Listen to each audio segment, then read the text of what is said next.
Hi, I'm Representative Alana Rubel, the House Democratic leader here at the State House. This is the Democratic Debrief, where I fill you in on what is happening in your government in the middle of session here. It was a banner week for the Democrats. We got all kinds of fantastic things done. In particular, I got to brag on Senator Melissa Wintrow. What a star. She had three big wins in the Senate this week. First, she got through her bill ending racist covenants. Now, these are things that are lurking in your HOA deeds that say horrible things like you're not allowed to sell your house to people of a different race or something that are still there from decades ago. She is creating a mechanism to get rid of that incredibly hurtful and offensive language that is lurking in our homeowner documents in too many cases. She also got a bill through Senate Health and Welfare allowing 6 months of contraception. She'll be a great boon to women everywhere in the state. And she also got through on the Senate side a bill providing property tax assistance for certified caregivers. So big thumbs up to Senator Wintrow. If you see her, you give her a big high five. We had some other wins also. Representative Mathias got through unanimously his bill making scholarships available to the dependents of soldiers who fall in the line of duty while training. Very important and a big gap in our bill that in our laws that needed fixing. Representative Colin Nash had a pretty cool resolution go through about the Yellowstone Zone of Death. There's apparently a region in Idaho that due to a strange glitch in the laws, there's some question as to whether crimes can even be prosecuted in this area because of kind of a gap in coverage between state and federal law. So he brought a resolution to close the Yellowstone Zone of Death. We had some interesting adventure on the floor with respect to the grocery tax. As you may recall, the Democrats brought some legislation and really pushed to try to get rid of grocery tax instead of the $600 million giant giveaway to the wealthiest individuals and most profitable corporations in the state. We teamed up actually with the far right to try to pull that out of committee. Didn't work, but we worked at that. We also had another grocery tax bill that we tried to send to the amending order. To back up a little, because of that $600 million that flew out the door in the first 2 weeks of session, now they're saying there isn't enough money left to get to both fund education and all of our needs and infrastructure and get rid of grocery tax. So we saw the fallout of that $600 million being gone in this incredibly pathetic bill to increase the amount of the grocery tax credit. That it was House Bill 509. It would have the effect of increasing grocery tax credit by $20 in 2 years. So that's what we're looking at for regular working people in Idaho now. $20 to be received 2 years from now. The Democrats thought that was pretty lame. And a number of us voted against it and tried to get it amended. But unfortunately, due to the giant tax giveaway at the beginning of the session, it has really tied our hands in terms of what can be done for regular working people now.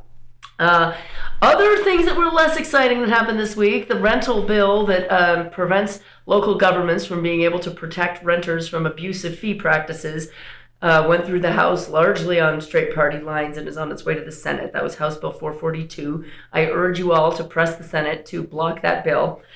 We also have some serious voter suppression bills coming up. House Bills 547 and 549. 549 would end same-day voter registration. It would prevent student IDs from being accepted for voter registration, although you could use a concealed weapons permit to register. You just can't register if you're a student. Wonder where they're steering registrations with that policy. There's also House Bill 547, which is a revival of a bad voter suppression bill from last year that would make it a crime to deliver somebody's ballot for them. This would disproportionately hurt folks with disabilities, seniors, and those living on Native American reservations, because those are often folks who don't have ready access to vehicles and transportation and count on people to drop off their ballots for them.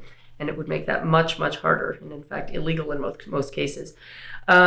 Representative Toon had a win and a loss. Unfortunately, her bill to provide coverage for PTSI for workers throughout the state was shot down in committee, which is really unfortunate. We take PTSI very seriously, and making that workers' compensation coverage for PTSI available to workers we thought was really important.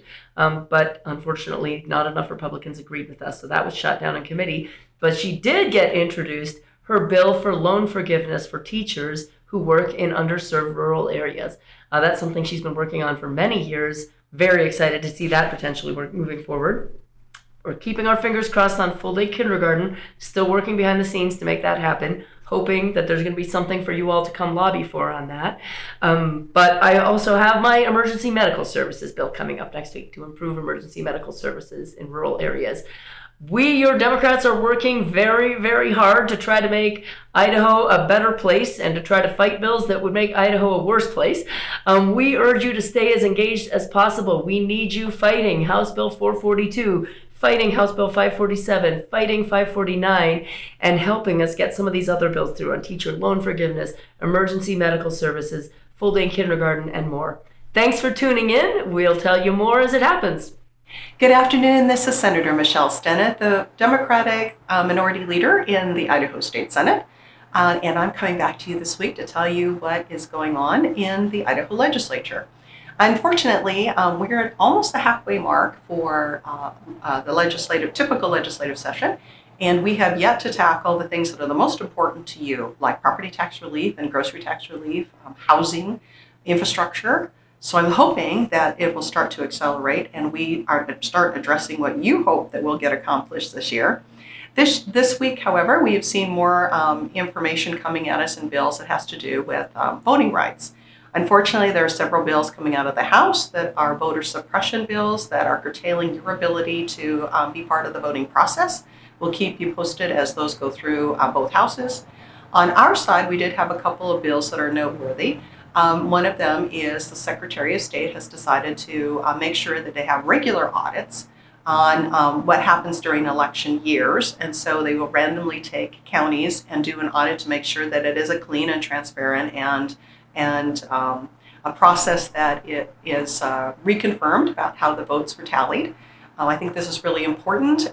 Idaho is one of the few states that doesn't do this. So happy to see that transparency. I also want to give a shout out to our election clerks who've done extraordinary work, and the Secretary of State. With the difficult process of doing elections and a new electronic system, we were one of the top 2 states in the nation in a clean, transparent election process, and they should be commended for their hard work. The second bill is I'm a co-sponsor on making sure during this very busy election year after redistricting, we have many people running in new areas, and therefore we want to make sure that they are filing appropriately. So we are making sure that you can double check that wherever it is that you rent and you register as a voter and your homeowner's exemption matches the district that you're filing in. So we want to make sure that people aren't running for areas outside of their jurisdiction and to give them guidance about how to do this appropriate during this very busy election year. So we'll talk to you again next week with hopefully more meaningful and great bills that will give you some kind of tax relief, and have a great weekend.